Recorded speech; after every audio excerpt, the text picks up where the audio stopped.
মানুষের কাছে ভালো হওয়ার দরকার নাই। নিজের বিবেকের কাছে যেই দিন আপনি ভালো হবেন, সেদিন আপনি আল্লাহর দরবারে ভালো হতে শুরু করবেন। কারণ অন্যকে গোশত খাওয়াইয়া নিজের পক্ষে আনা যায়, নিজের মনকে তার গোশত খাওয়াইতে পারবেন না। আগে নিজের কাছে আয়নার সামনে দাঁড়িয়ে যেদিন বলতে পারবেন হ আমি সৎ মানুষ, সেদিন জান্নাত আপনার। আগে আয়নার সামনে নিজেকে নিজে চোখ লাগাইয়া বলেন যে আমি জান্নাতি, দেখবেন যে আপনার মনে আপনারা কইব তুই নি জান্নাতি। এই যে কথা কয় না কা, নিজের মনে কইব হ্যাঁ তুই নি জান্নাতি, মারে যে খাওয়াস নাকি। সেজন্য রাসূল আমাদেরকে শিখিয়েছেন সবার জন্য দোয়া করো, আল্লাহ তুমি অমুককে জান্নাত দাও, অমুককে জান্নাত দাও, অমুককে জান্নাত দাও। আমল দেখিও না, কর্ম দেখিও না, তুমি ভাই হিসেবে তার জন্য দোয়া করো।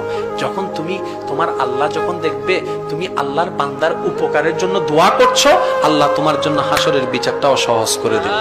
আমার বাবার যদি টাকা থাকতো, আমার বাবাও তো আমার জন্য আনতো। আমার রাসূল কি বিধান করেছেন জানেন? তোমার ঘরে খাবার যা আছে, পাশের বাসার মানুষ খাবার খাচ্ছে কিনা দেখো, না পাইলে তোমার থেকে ভাগ দিয়ে দাও। আর যদি ভালো ইনকাম করতে পারো, মুরগি যদি রাঁধো, গরু গোশত যদি রাঁধো, জানালা বন্ধ করে দাও, গ্রানটা যেন বাইরে না যায়। তোমার এই গ্রানের কারণে একজনের ক্ষুধাটা আরো বেশি বেড়ে যাবে। কাউকে কষ্ট দিও না, এটার নামই ইসলাম। এখন আপনারাই বলেন ভাই, এই ইসলাম কি জঙ্গিবাদের ধর্ম হতে পারে?